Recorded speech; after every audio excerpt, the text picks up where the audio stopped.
J'étais à la moitié de mon dîner quand ma femme a posé sa fourchette et a prononcé les mots qui auraient dû anéantir mon univers.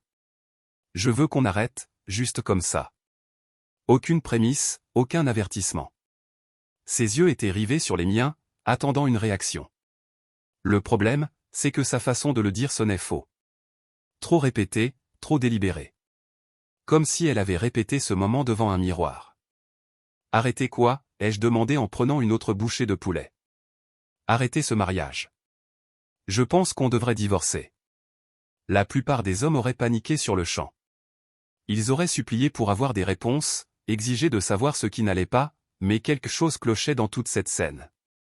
Son téléphone n'arrêtait pas de vibrer sur la table entre nous. 3 notifications en l'espace de 30 secondes. Elle jetait un coup d'œil à chaque fois, mais ne le décrochait pas. J'ai posé ma propre fourchette et me suis adossé à ma chaise. D'accord. Ça l'a déstabilisé. Ses yeux se sont écarquillés d'une fraction de seconde. D'accord, c'est tout ce que tu as à dire?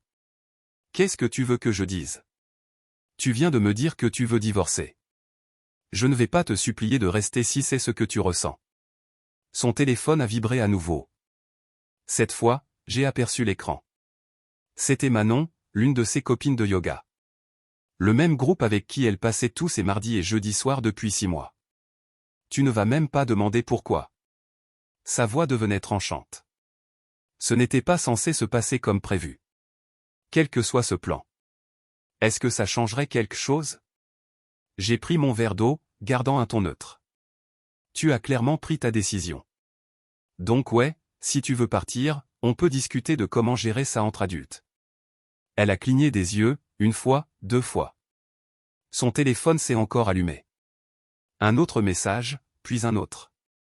C'est là que j'ai décidé de renverser complètement la situation. En fait, ce timing est parfait. J'ai bu une gorgée d'eau, observant attentivement son visage. Maintenant, je peux arrêter de cacher le fait que je sais pour toi et ton patron. La couleur a quitté son visage. Un véritable choc, pas le genre répété d'il y a 30 secondes. Sa bouche s'est ouverte, puis refermée. Sa main tremblait légèrement alors qu'elle attrapait son verre. De quoi tu parles? Allez, ne nous insulte pas tous les deux. J'ai gardé ma voix égale, presque ennuyée. Je suis au courant depuis 3 semaines. Sophie, de ton bureau, s'est sentie assez coupable pour me montrer certains des messages. Des trucs assez détaillés sur ces fameuses sessions stratégiques tardives. Son téléphone est devenu complètement fou. Vibration après vibration. Elle l'a saisi cette fois et j'ai vu son visage passer de pâle à grisâtre alors qu'elle faisait défiler ce que je supposais être des messages paniqués de ses amis. C'était censé être. Elle s'est arrêtée. Censé être quoi? Je me suis penché en avant, sincèrement curieux. Un test? Laisse-moi deviner. Ton groupe de yoga a concocté un test de loyauté où tu fais semblant de vouloir divorcer pour voir si je me battrais pour toi, pour voir si je m'effondrerais et prouverais mon dévouement? La façon dont elle m'a regardé a tout confirmé, la livraison répétée, le téléphone qui vibrait avec ses copines attendant des mises à jour, toute la mise en scène. Eh bien, félicitations. La petite expérience sociale de tes copines vient de se retourner contre vous de manière spectaculaire, parce qu'au lieu d'avoir un mari désespéré te suppliant de reconsidérer, tu as un mari qui est en fait très à l'aise avec l'idée de finir tout ça. Et maintenant, tu dois leur expliquer comment leur test a exposé quelque chose qui se passait réellement. Elle a commencé à pleurer. Pas le genre manipulateur, le genre authentique qui vient quand on regarde son monde s'effondrer en temps réel. Ce n'était pas censé se passer comme ça, a-t-elle chuchoté. Manon a dit que ça te ferait apprécier ce que tu as, que tu te battrais pour nous en prétendant que tu voulais me quitter. Je me suis levé, repoussant ma chaise. Ce n'est pas comme ça que fonctionnent les relations saines. Tu ne testes pas les gens comme des rats de laboratoire. Tu leur parles. Tu communiques. J'ai marché vers la chambre, sa voix me suivant. S'il te plaît, on doit parler de ça. C'était juste un test stupide. Je ne pensais rien de tout ça. Je me suis retourné dans l'encadrement de la porte. Quelle partie tu ne pensais pas? La fausse discussion sur le divorce ou le truc bien réel avec ton patron dans lequel tu es maintenant coincé? Parce que de là où je suis, le test était peut-être faux, mais ma réponse ne l'est pas, son téléphone continuait de vibrer. Je pouvais imaginer ses amis en ce moment même, s'envoyant des textos frénétiques, réalisant que leur plan brillant pour renforcer son mariage l'avait au contraire fait exploser. L'ironie, c'est que si elle était juste rentrée et avait agi normalement ce soir, j'aurais fini par la confronter à propos de la situation avec son patron. J'avais rassemblé mes pensées, essayant de décider de la meilleure approche. Mais l'interférence de ses amis a tout accéléré. Elles m'ont offert l'ouverture parfaite, et je l'ai prise. Elle était toujours debout dans la salle à manger, téléphone en main, les larmes coulant sur son visage quand j'ai commencé à sortir mes vêtements de la commode. Pas de façon dramatique, pas avec colère, juste méthodiquement, comme si je cochais des articles sur une liste. « Qu'est-ce que tu fais ?» Elle est apparue dans l'embrasure de la porte. « Exactement ce que tu as demandé il y a 20 minutes. » Je me tire. J'ai plié une chemise, l'ai placée dans le sac de voyage que j'avais sorti du placard. La différence, c'est que moi, je vais vraiment jusqu'au bout. Toi, tu jouais juste à des jeux. J'en ai fini avec les jeux. Mais je t'ai expliqué que c'était un test. Et j'ai expliqué que je sais pour le patron. Alors, où est-ce que ça nous laisse? J'ai arrêté de faire mes bagages et je l'ai regardé directement. Même si je croyais que ce soir n'était que tes copines agissant comme des idiotes, ce que je crois, ça n'efface pas le vrai problème. Tu as eu des conversations inappropriées avec ton patron, planifié des choses, franchi des limites. Ce n'est pas un test. C'est un choix. Son visage s'est décomposé. Ce n'était pas comme ça. On parlait juste. Garde ça pour toi. J'ai vu assez de messages pour savoir exactement à quoi ça ressemblait. Sophie se sentait assez mal à propos de ce qu'elle voyait pour briser la solidarité féminine et me montrer. Ça devrait te dire quelque chose. J'ai fermé le sac et l'ai ramassé. Son téléphone a vibré à nouveau. Elle l'a regardé, puis m'a regardé, piégée entre ses amis attendant des mises à jour et son mari franchissant la porte. Où est-ce que tu vas? Chez Thomas. Il a une chambre d'amis. Je serai là-bas pendant qu'on règle les prochaines étapes. Les prochaines étapes? La séparation, les papiers du divorce, la division des biens, tous les trucs amusants qui viennent après les tests de loyauté et les liaisons de bureau. Je suis passé devant elle, sac à la main. Elle n'a pas essayé de m'arrêter physiquement, mais sa voix m'a suivi dans le couloir. S'il te plaît, ne fais pas ça. On peut arranger ça. On peut aller voir un conseiller conjugal. On peut surmonter ça. Je me suis arrêté à la porte d'entrée. Non, on ne peut pas, parce que je ne le veux pas. Tu voulais sortir de ça il y a 20 minutes, tu te souviens? Eh bien, maintenant je veux sortir pour de vraies raisons, pas comme un test manipulateur. Amuse-toi bien à expliquer à tes amis comment leurs conseils ont fonctionné. J'ai ouvert la porte et suis sorti dans l'air du soir. Derrière moi, j'ai entendu son téléphone vibrer une fois de plus, puis un autre sanglot. Je ne me suis pas retourné. Parfois, la meilleure réponse à quelqu'un qui vous teste est de révéler son bluff si complètement qu'il réalise qu'il n'a jamais vraiment eu le contrôle du jeu. Ses amis voulaient voir si je me battrais pour elle. Au lieu de cela, elles m'ont tendu la stratégie de sortie parfaite, et je l'ai prise sans hésitation. Alors que je conduisais vers l'appartement de Thomas, mon téléphone a commencé à sonner. Son nom sur l'écran, Élise. J'ai laissé aller sur la messagerie. Puis ça a sonné à nouveau. Messagerie encore. Messagerie. Après le 5e appel, j'ai mis le téléphone en silencieux et j'ai continué à conduire. Demain apporterait plus de conversations, plus de complications. Ce soir, j'avais juste besoin d'espace, loin des décombres d'un mariage qui ne s'était pas terminé par la fausse demande de ma femme, mais par mon acceptation sincère de celle-ci. Le test était terminé, et tout le monde avait échoué. Thomas a ouvert sa porte à 23h30 ce soir-là, a jeté un coup d'œil à mon sac et s'est écarté sans un mot. C'est ça le truc avec les bons amis. Ils n'ont pas besoin de toute l'histoire tout de suite. Il y a de la bière au frigo. La chambre d'amis est à toi aussi longtemps que tu en as besoin, a-t-il dit en retournant vers sa chambre. On parlera demain si tu veux. Je ne voulais pas. Pas encore. J'ai déposé mon sac dans la chambre d'amis, attrapé une bière et me suis assis sur son canapé en fixant mon téléphone. 43 appels en absence, 67 SMS, tous d'elle. J'ai ouvert les messages juste pour voir comment ça se déroulait. La première douzaine était des excuses frénétiques. Puis sont venues les explications sur comment Manon l'avait convaincu que ça raviverait l'étincelle dans notre mariage. Comment elles avaient lu un article sur les couples qui testent les limites pour renforcer les liens? Comment c'était censé me faire réaliser ce que j'avais? Puis les messages ont changé. Elle a commencé à demander ce que j'avais dit sur son patron. Demandant ce que Sophie m'avait dit, exigeant de savoir ce que je pensais savoir. C'est là que j'ai su que la panique s'était totalement installée. J'ai tapé une seule réponse, prends un avocat. Je prends le mien lundi matin. Puis j'ai éteint mon téléphone complètement et j'ai fini ma bière en silence. Le sommeil n'est pas venu facilement. Je n'arrêtais pas de rejouer la scène du dîner. Sa livraison répétée, la façon dont son visage a changé quand j'ai mentionné son patron, le bruit de son téléphone vibrant avec les messages de ses amis. Une partie de moi se demandait si j'avais réagi de manière excessive. Puis je me suis souvenu du visage de Sophie il y a 3 semaines quand elle m'avait pris à part après un pot d'entreprise. « Je dois te montrer quelque chose », avait-elle dit, ses mains tremblant alors qu'elle ouvrait son téléphone. Je ne peux plus regarder ça se produire. Ce n'est pas juste. Les messages entre ma femme et son patron n'étaient pas explicites. Pas exactement. Mais ils franchissaient toutes les lignes professionnelles qui existent. Des textos tard le soir disant qu'ils se manquaient. Des plans pour aller boire des verres sans les collègues. Des private jokes qui avaient clairement une histoire derrière elles. Un message qui m'est resté en tête, c'était parfait ce soir. Content qu'on ait enfin notre propre moment ensemble. Sophie m'avait dit que ça durait depuis 2 mois. Que tout le bureau pouvait sentir la tension entre eux. Qu'elle avait essayé de faire comprendre à ma femme que les gens remarquaient, mais s'était fait rembarrer. J'avais gardé cette information pendant 3 semaines, essayant de comprendre comment l'aborder. S'il fallait la confronter directement ou rassembler plus de preuves d'abord, si notre mariage valait la peine de se battre ou si c'était la goutte d'eau dans une relation qui mourait lentement de toute façon.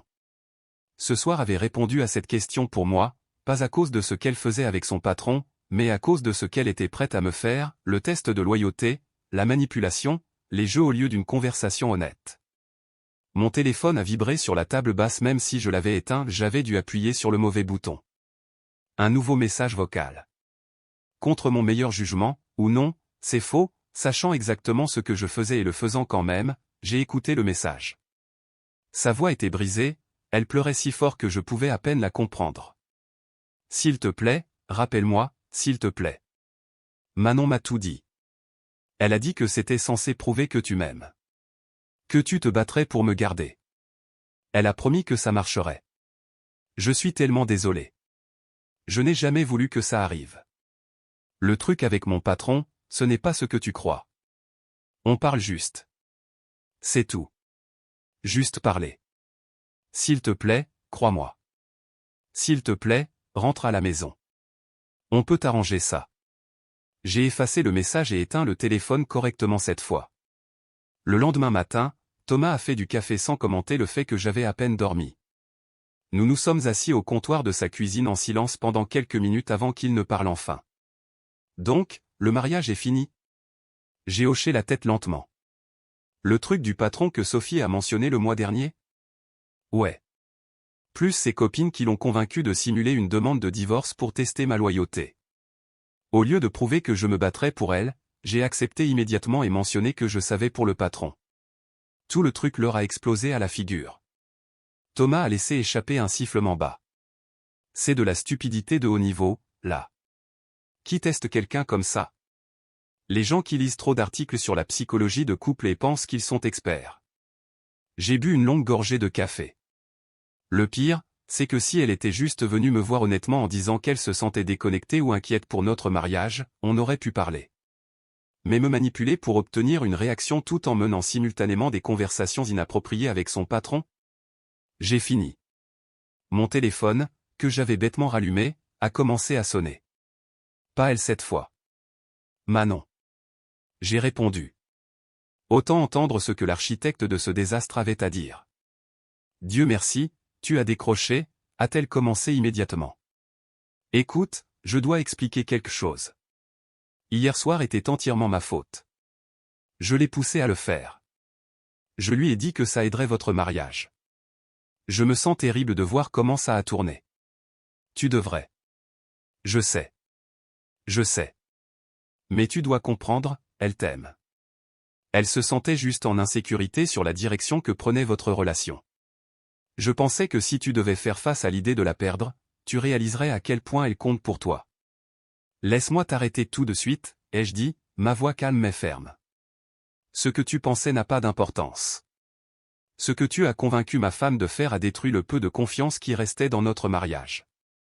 Pas à cause du test lui-même, mais parce que ça a exposé qu'elle préférait jouer à des jeux plutôt que de communiquer. Et ça a accéléré mon calendrier pour la confronter au vrai problème. Silence à l'autre bout. Il y avait un vrai problème? La voix de Manon s'est faite toute petite. Son patron. Des conversations inappropriées. Sophie m'a montré ça il y a des semaines.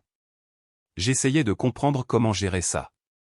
Ton test a forcé tout ça à sortir au grand jour d'un coup. Donc, félicitations. Tes conseils relationnels ont réussi à mettre fin à un mariage au lieu de le renforcer. Oh, mon Dieu. Je pouvais l'entendre commencer à pleurer. Elle m'a dit qu'il ne se passait rien avec son patron. Elle a dit que tu étais juste paranoïaque et distant. Ouais, eh bien, les gens ont tendance à mentir quand ils font des choses qu'ils ne devraient pas faire. Merci pour l'appel, Manon. Peut-être que la prochaine fois que tu voudras aider le mariage d'une amie, suggère-leur d'essayer de parler comme des adultes au lieu de monter des tests élaborés. J'ai raccroché avant qu'elle ne puisse répondre. Thomas me fixait. Tu gères ça avec un calme bizarre. Je suis furieux, mais à quoi ça sert de crier et de casser des choses? Elle a fait ses choix. Ses amis ont fait les leurs. Maintenant, je fais les miens. Me mettre en colère ne changera rien, sauf me faire sentir plus mal. C'est juste. Il a rempli nos 2 tasses de café. Donc, c'est quoi le plan? Lundi matin, j'appelle un avocat. Aujourd'hui, je déménage le reste de mes affaires. Je vais lui envoyer un texto pour lui dire que je passe cet après-midi. Elle peut être là ou pas. Son choix. J'ai tapé le message, je passe à 15h pour récupérer plus d'affaires. Tu peux être là ou pas, puis j'ai appuyé sur envoyer avant de trop réfléchir. Sa réponse est arrivée en quelques secondes. S'il te plaît, parlons quand tu seras là. S'il te plaît. Je n'ai pas répondu. À 15h précises, je me suis garé dans l'allée de la maison que nous louions depuis 2 ans. Sa voiture était là. Je m'y attendais. Ce à quoi je ne m'attendais pas, c'était de voir la voiture de Chantal, sa mère, là aussi. Ça allait devenir compliqué. Je suis entré par la porte d'entrée. J'avais toujours ma clé après tout. Elles étaient toutes les 2 assises dans le salon. Les yeux de ma femme étaient gonflés d'avoir pleuré.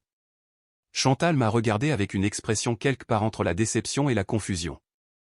Nous devons parler, a commencé Chantal. Non, nous ne devons pas. Je suis ici pour prendre mes affaires. C'est tout. Jeune homme, vous allez vous asseoir et discuter de ça comme un adulte. Les mariages ne se terminent pas pour une seule erreur. Je me suis arrêté à mi-chemin de la chambre et me suis retourné. Vous avez raison. Il ne se termine pas pour une seule erreur. Il se termine sur un schéma de choix qui montre un manque de respect fondamental. Votre fille a choisi de jouer à des jeux manipulateurs au lieu de communiquer. Elle a choisi d'avoir des conversations inappropriées avec son patron. Elle a choisi d'écouter des amis qui pensent apparemment que les relations sont des expériences sociales. Ce ne sont pas des erreurs. Ce sont des choix. Et je fais mon choix, moi aussi. Ma femme s'est levée. Tu es injuste. J'ai expliqué pour le test.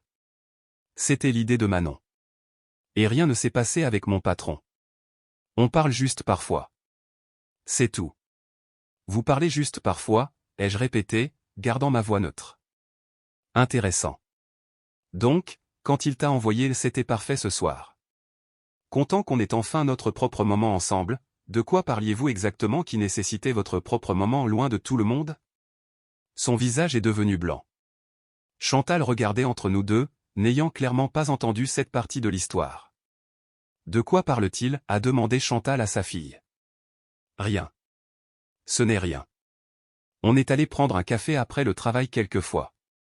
C'est tout. Il fait croire que c'est pire que ça ne l'est. Sophie m'a montré 2 mois de messages, ai-je dit calmement. Le café n'était pas tout ce que vous faisiez ou planifiez de faire. Et avant d'accuser Sophie de mentir, souviens-toi que c'est elle qui s'est sentie assez coupable de voir ça se produire pour me le montrer. Elle aurait pu rester silencieuse. Elle a choisi de ne pas le faire. La pièce est devenue silencieuse, sauf le bruit de ma femme essayant de ne pas sangloter. Je suis passé devant elle deux et suis entré dans la chambre. J'ai commencé à sortir des vêtements du placard, les pliant dans des cartons que j'avais apportés de chez Thomas. Chantal m'a suivi. Tu vas vraiment jeter ton mariage à la poubelle pour ça? Je ne jette rien. C'était déjà parti. J'accepte juste ce fait et j'avance. Elle a fait une erreur? Non, de multiples erreurs, de façon répétée, tout en mentant à leur sujet. Ce n'est pas quelque chose qu'un conseiller conjugal répare. C'est un problème de caractère. J'ai porté le premier carton à ma voiture. Quand je suis revenu, ma femme se tenait dans l'encadrement de la porte. Je ferai n'importe quoi. Je démissionnerai. Je couperai les ponts avec toutes mes amies.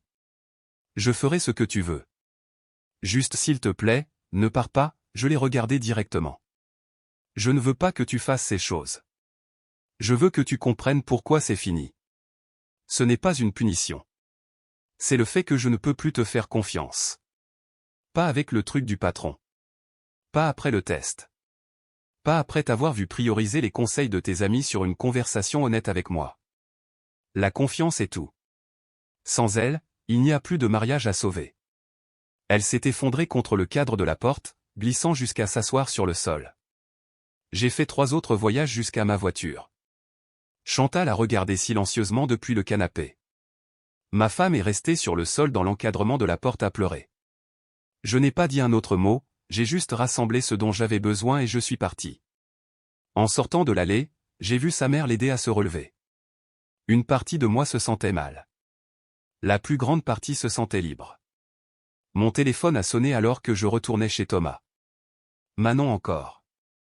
J'ai laissé aller sur la messagerie. Puis un autre appel. Maxime.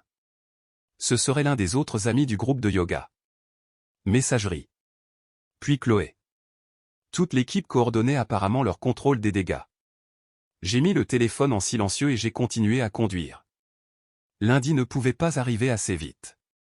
Il était temps de rendre ça officiel. Lundi matin, j'étais assis en face de Maître Durand à 9h15. La cinquantaine, type pragmatique. J'ai tout déballé. Le test, le patron, les messages de Sophie. Simple, a-t-il dit. Pas d'enfant, maison en location. J'aurai les papiers prêts pour jeudi.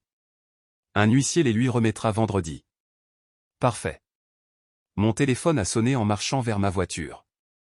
Chloé du groupe de yoga. Le groupe se sent terrible à propos du test, a-t-elle commencé. Je me fous de comment le groupe se sent. Vous avez poussé ma femme à jouer à des jeux stupides avec mon mariage. Félicitations pour l'avoir regardé s'effondrer. On essayait d'aider. Aider? Vous l'avez convaincu de simuler une demande de divorce. C'est ça aider?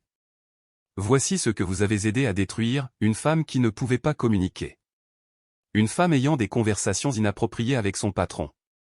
Une femme qui écoutait des psychologues de comptoir au lieu de son mari. Vous avez permis tout ça.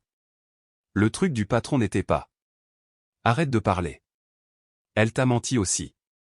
Sophie m'a montré des mois de messages. Soit tu savais et tu t'en fichais, soit ton ami a joué tout le monde. Silence. Dis à ton groupe d'arrêter d'appeler. Dis à Manon que sa culpabilité ne marche pas sur moi et dis à ma femme que les papiers arrivent. Ce mariage est fini. J'ai raccroché. Mardi soir, ma femme s'est présentée chez Thomas. Je l'ai rencontré dehors. On doit parler, a-t-elle dit. Non, on ne doit pas, s'il te plaît. Le truc avec le patron n'est pas ce que tu penses. Je me fiche de ce que c'est. Tu as choisi ces conversations. Tu as choisi de le voir en dehors du travail. Tu as choisi les textos tardifs. Ce sont des choix qui m'ont tout dit. C'était juste des conversations sur le stress du travail. Connerie. Ne me mens pas en face. J'ai vu les messages. C'était parfait ce soir. Content qu'on ait enfin notre propre moment. Ce n'est pas du stress au travail. C'est une liaison émotionnelle au minimum. Ça n'est pas aller plus loin. On n'a jamais. Je ne te crois pas et ça n'a pas d'importance. Tu as franchi les lignes. Tu me l'as caché. Puis tes amis idiotes ont testé ma loyauté pendant que tu détruisais la tienne. On a fini de parler. Tu es cruel. J'ai ri durement. Je suis cruel? Tu as joué avec notre mariage. Tu as eu une liaison avec ton patron. Tu as priorisé tes amis sur ton mari. Et je suis cruel pour partir? Va te faire voir. Je suis honnête pour une fois. Elle s'est approchée. J'ai reculé. Ne le fais pas. Pas de larmes. Pas de culpabilisation, pas de seconde chance. Je t'ai donné des chances chaque nuit tardive sur ton téléphone. Chaque fois que tu es rentré tard, chaque fois que tu as trop mentionné ton patron, tu as choisi de ne pas les prendre. J'avais peur que tu réagisses excessivement. Excessivement? Donc, tu l'as caché, tu as laissé continuer, puis tu as joué à des jeux de loyauté. C'est logique. Comment? On peut aller en thérapie. Travailler là-dessus. Non, je ne veux pas. Tu connais la vérité. Je ne t'aime plus. Ce test m'a montré qui tu es. Quelqu'un qui manipule. Quelqu'un qui joue à des jeux. Le truc du patron a juste confirmé que tu ne me respectes pas ni ce mariage. Pas de thérapie, pas de travail là-dessus, juste des papiers de divorce. Tu jettes 5 ans à la poubelle. Tu as déjà fait ça. Je nettoie juste le gâchis. Les papiers arrivent cette semaine, ai-je dit. Signe-les. Rends ça facile ou rends ça cher. De toute façon, on a fini. Je me suis tourné pour partir.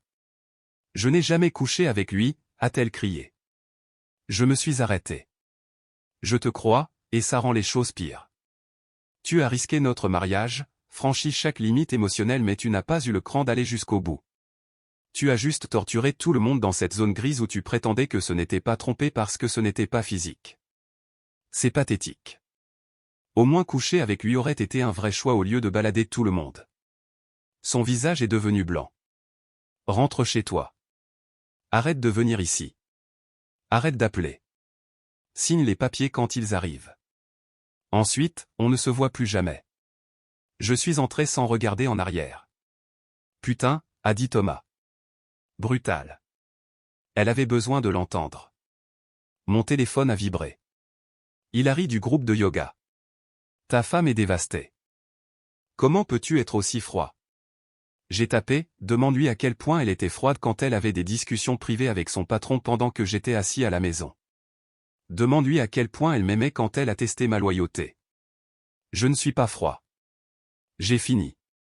Bloqué. Puis Manon, puis Chloé. Chaque numéro lié à ce groupe. Mercredi, Sophie m'a envoyé un texto, les gens savent pour ta femme et son patron. Il a été convoqué au RH ce matin. Jeudi, Maître Durand a appelé, papier prêt. Signification vendredi au travail. Vendredi à 16h30. Confirmation reçue. Papier signifié. Elle a appelé dans les minutes qui ont suivi. Tu m'as fait signifier ça au travail devant tout le monde. Tu voulais du drame. Tes amis voulaient ça. Ton test voulait ça. Maintenant tu l'as. C'est vindicatif. Non. Vindicatif serait de tout dire au RH. De publier ces messages en ligne. De faire de ta vie un enfer. C'est moi qui mets fin à un mariage efficacement. Signe les papiers. Passe à autre chose. Je me tire. J'ai raccroché. Bloqué elle aussi. Thomas a levé sa bière. À la fin, j'ai choqué ma bouteille contre la sienne. À la fin. Pour la première fois depuis des semaines, je pouvais respirer. 2 semaines après la séparation, les retombées sociales ont frappé de plein fouet. Manon a appelé d'un numéro masqué. J'ai répondu par curiosité. Le groupe est en train de s'effondrer, a-t-elle dit immédiatement. Chloé ne me parle plus. Maxime dit que j'ai ruiné ton mariage. Même les autres remettent tout en question. Bien. Peut-être que vous apprendrez tous quelque chose sur le fait de ne pas se mêler des relations des autres. On essayait de l'aider. Elle a dit que vous vous éloignez. Donc, votre solution était de lui faire simuler un divorce. C'est dingue. Tu réalises ça, non? Vous n'êtes pas des conseillers conjugaux. Vous êtes des gens qui s'ennuient, qui lisent trop d'articles de développement personnel et ont décidé de jouer avec la vie de quelqu'un. Je me sens terrible de ce qui s'est passé. Tu devrais, mais ne m'appelle pas pour chercher le pardon. Appelle un psy, comprends pourquoi tu as pensé que manipuler le mariage de quelqu'un était acceptable. Je me fiche de savoir à quel point tu te sens mal. J'ai raccroché. Bloqué ce numéro aussi. Sophie m'a envoyé un texto cet après-midi-là avec une mise à jour. Ta femme a été transférée dans un autre département. Son patron a reçu une mise à pied conservatoire en attendant l'enquête. Les RH prennent ça au sérieux. Qu'est-ce qu'elle dit à ce sujet, ai-je demandé. Rien publiquement, mais les gens parlent. Elle est fondamentalement isolée maintenant. Les amis du yoga ont arrêté de se voir. Personne ne veut être associé au drame. J'ai ressenti une pointe de quelque chose. Pas de la culpabilité, peut-être de la satisfaction, peut-être juste la reconnaissance que les actions ont des conséquences. Merci de me tenir au courant. Tu mérites de savoir. Aussi, elle est passée à mon bureau hier, a demandé si c'était moi qui t'avais montré les messages. Je n'ai pas nié. Elle t'a causé des ennuis. A essayé de me traiter de traître. A dit que j'avais détruit son mariage. Je lui ai dit qu'elle avait fait ça toute seule. Elle n'a pas aimé cette réponse. J'ai souri malgré moi. Tu es quelqu'un de bien, Sophie. Juste honnête, quelque chose que plus de gens devraient essayer. Le développement suivant est venu d'une source inattendue. Chantal, ma future ex-belle-mère, m'a appelé. Je te dois des excuses, a-t-elle dit sans préambule. Ça m'a pris au dépourvu. Quoi? Je l'ai défendu quand tu es venu chercher tes affaires. Je t'ai dit que les mariages ne se terminent pas pour une seule erreur. Mais j'ai parlé à Sophie. Je sais ce qui se passait réellement maintenant avec son patron. Les messages, tout ça. Chantal, vous n'avez pas besoin de. Si, je dois le faire. Ma fille m'a menti, à moi, à tout le monde. Elle t'a dépeint comme le méchant qui partait pour rien. Mais ce n'était pas rien. C'était un modèle de manque de respect et de malhonnêteté. Je suis désolé de ne pas l'avoir vu plus tôt. Je ne savais pas quoi dire. J'apprécie ça. Elle a du mal, a perdu ses amis, fait face aux conséquences au travail, mais ce sont des conséquences qu'elle a méritées. Je lui ai dit ça hier. Elle ne voulait pas l'entendre. Je suis sûr que non. Pour ce que ça vaut, tu as géré ça mieux que la plupart ne l'auraient fait. Tu aurais pu rendre les choses bien pires pour elle. Tu as choisi de ne pas le faire. Ça dit quelque chose sur ton caractère. Après qu'elle a raccroché, je suis resté assis à traiter l'information. Les excuses de Chantal signifiaient plus que je ne l'avais prévu. La validation de quelqu'un qui avait toutes les raisons de se ranger contre moi. Thomas est rentré du travail et m'a trouvé en train de fixer le mur. Ça va? Ouais, je digère juste. Sa mère a appelé, s'est excusée, a dit que j'avais bien géré les choses. C'est le cas. Tu aurais pu appliquer la politique de la terre brûlée. Tu ne l'as pas fait. C'est de la retenue. Peut-être. Ou peut-être que je ne voulais juste pas gaspiller plus d'énergie sur quelqu'un qui n'en valait pas la peine. Il a pris 2 bières au frigo, m'en a tendu une. Quoi qu'il en soit, tu as presque traversé ça. Les papiers sont déposés. La période d'attente s'écoule. Encore quelques mois et c'est officiellement fini. Ça ne peut pas arriver assez vite. Mon téléphone a vibré. Texto d'un numéro inconnu. J'ai failli l'ignorer. Puis la curiosité l'a emporté. C'est Willow du bureau de ta femme. Je voulais juste que tu saches qu'elle dit aux gens que tu étais abusif, que tu la contrôlais, l'isolais de ses amis. Aucun de nous n'y croit, mais je pensais que tu devrais savoir qu'elle essaie de réécrire l'histoire. J'ai montré le texto à Thomas. Prévisible, a-t-il dit. Elle ne peut pas accepter la responsabilité, alors elle joue la victime. J'ai répondu à Willow, merci de me prévenir. Laisse-la raconter l'histoire qu'elle a besoin de raconter. Les gens qui comptent connaissent la vérité. Et ils la connaissaient. Sophie savait. Chantal savait. Même certaines de ses anciennes amies savaient. Les gens qui répandaient son récit étaient ceux qui ne comptaient pas de toute façon. 3 semaines après avoir reçu les papiers, elle a finalement signé. Maître Durand a appelé avec la nouvelle. Elle a tout signé. Pas de contestation, pas de changement. Aussi propre que possible. Combien de temps jusqu'à ce que ce soit définitif? 8 semaines à partir de la date de signature. Ensuite, vous êtes officiellement divorcés. 8 semaines. 2 mois. Je pouvais gérer 2 mois. Ce soir-là, Thomas a levé sa bière à nouveau. À la dernière ligne droite. À la dernière ligne droite, ai-je fait l'écho. Le pire était derrière moi. Tout ce qui restait était d'attendre la fin du compte à rebours et d'avancer dans ma vie. Plus de drame, plus de jeu, plus de manipulation, juste la liberté. Les 8 semaines sont passées plus vite que prévu. J'ai emménagé dans mon propre appartement au début de la 3e semaine. Rien d'extraordinaire. 1 2 pièces, des meubles basiques, mais c'était à moi. Pas d'histoire commune, pas de souvenirs. Thomas m'a aidé à monter le dernier carton. Ça fait bizarre, non? Ouais, bien. Différent. J'avais commencé à aller à la salle de sport régulièrement. Pas parce que j'avais besoin d'impressionner qui que ce soit, juste parce que j'avais le temps et l'énergie maintenant. Plus besoin de marcher sur des œufs autour de l'humeur de quelqu'un d'autre. Plus besoin de me demander si ce soir apporterait un autre test ou un jeu. Le travail s'est amélioré aussi. J'avais été distrait pendant des mois sans m'en rendre compte. Maintenant je pouvais me concentrer. J'ai été reconnu pour un projet que je dirigeais. Rien de dramatique. Juste un travail solide obtenant une reconnaissance solide. Sophie m'envoyait des textos occasionnellement avec des mises à jour que je ne demandais pas, mais que j'appréciais quand même. Elle a quitté son emploi, prenant quelque chose dans une entreprise différente. Nouveau départ, je suppose. Tant mieux pour elle, ai-je répondu. Et je le pensais. Pas parce que je me souciais de son bonheur, mais parce que son départ signifiait qu'elle avait arrêté d'essayer de réécrire ce qui s'était passé. La 6e semaine a apporté un message inattendu de sa part. Bien qu'elle soit bloquée, elle m'avait envoyé un email. Je sais que tu ne veux pas entendre parler de moi. Je ne demande rien.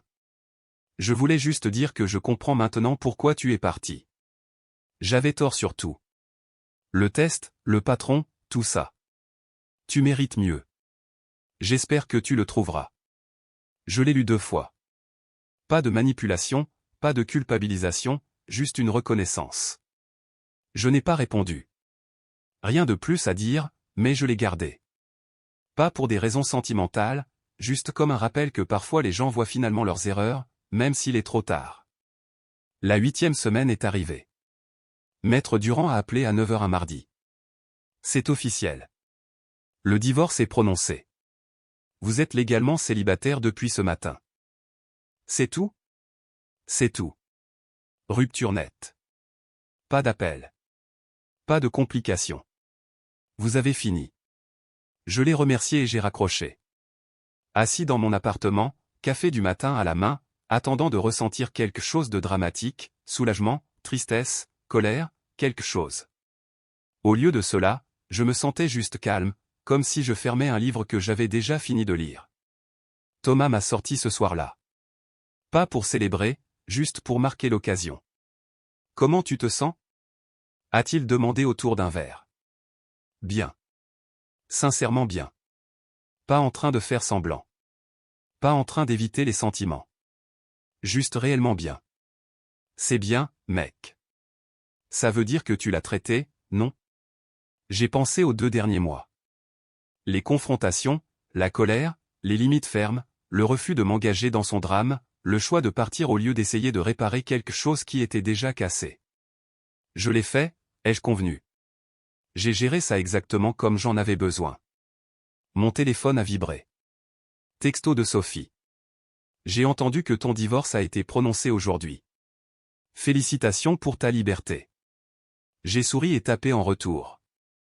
Merci pour tout. D'avoir été honnête quand ça comptait. C'est ce que font les gens décents, a-t-elle répondu. Thomas a levé son verre. Au nouveau chapitre. J'ai choqué le mien contre le sien. Au nouveau chapitre. L'histoire n'était pas de gagner ou de se venger. C'était de reconnaître quand quelque chose était fini et d'avoir le cran de vraiment y mettre fin. Pas de jeu, pas de test, pas de faire semblant, juste de l'honnêteté, des limites, et le courage de partir quand rester aurait été plus facile, mais faux. J'ai fini mon verre et suis rentré chez moi, dans mon appartement, mon espace, ma vie. Enfin, sincèrement, complètement à moi. 6 mois après que le divorce a été prononcé, j'ai croisé Manon dans un hypermarché. Elle m'a vu la première, a hésité, puis s'est approchée. Hey, a-t-elle dit prudemment. Manon. Je sais que tu ne veux probablement pas parler, mais je dois dire quelque chose. Ce test de loyauté était la chose la plus stupide que j'ai jamais convaincu quelqu'un de faire. Ça a détruit ton mariage. Ça a détruit notre groupe d'amis, et ça m'a appris une dure leçon sur le fait de ne pas se mêler des relations des autres. J'ai étudié son visage. Elle avait l'air sincère. Fatiguée, vieillie en quelque sorte. J'apprécie que tu dises ça. Elle va bien, au fait. Nouveau travail, thérapie, elle traite vraiment ses problèmes au lieu de blâmer tout le monde. Ça lui a pris du temps pour en arriver là. Bien. Je le pense vraiment. Tu as l'air bien, aussi. Différent, plus léger. Je le suis. Il s'avère que mettre fin à quelque chose de toxique fait de la place pour quelque chose de mieux. Elle a hoché la tête, a commencé à partir, puis s'est retournée. Pour ce que ça vaut, tu as tout géré avec plus de classe que la plupart des gens ne l'auraient fait. Tu aurais pu la détruire publiquement. Tu ne l'as pas fait. Ça veut dire quelque chose. Après son départ, j'ai continué mes courses. La rencontre ne m'a pas secoué. Ne m'a pas rendu nostalgique. A juste confirmé que j'avais fait le bon choix. Ma vie s'était reconstruite naturellement. Une meilleure opportunité de travail s'est présentée. Je l'ai prise. J'ai commencé à fréquenter des gens sans engagement. Rien de sérieux encore. Pas besoin que ça le soit.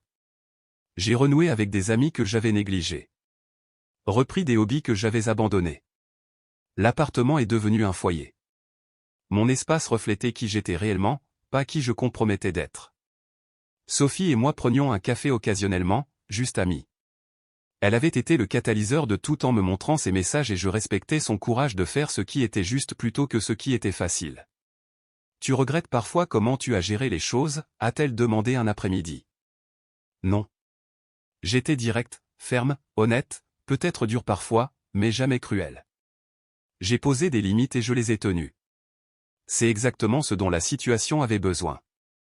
Elle dit aux gens maintenant que le divorce lui a appris la responsabilité, qu'elle n'était pas honnête avec elle-même ni avec personne d'autre à l'époque. Une bonne croissance est une bonne chose. Ça ne change rien entre nous, mais tant mieux pour elle. La vérité s'est installée en moi. Je ne la détestais pas. Je ne lui souhaitais pas de malheur. Je ne la voulais juste pas dans ma vie. Et c'était d'accord. Les deux choses pouvaient être vraies.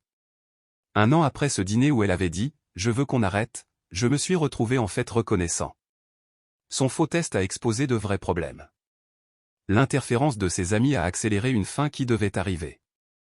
Leur manipulation m'a donné l'opportunité parfaite de partir avec ma dignité intacte. Parfois, les pires choses que les gens vous font deviennent les meilleures choses qui soient jamais arrivées. Pas à cause de ce qu'ils ont fait, mais à cause de la façon dont vous avez choisi de répondre. J'ai choisi l'honnêteté sur les jeux, les limites sur le compromis, le respect de soi sur la réconciliation. Et j'ai choisi de partir quand rester aurait été la vraie erreur. Debout dans mon appartement, café en main, musique jouant, j'ai réalisé quelque chose de fondamental. Je ne guérissais pas de la fin du mariage. Je m'épanouissais parce qu'il était fini. C'était la différence entre survivre et vivre. Je vivais enfin.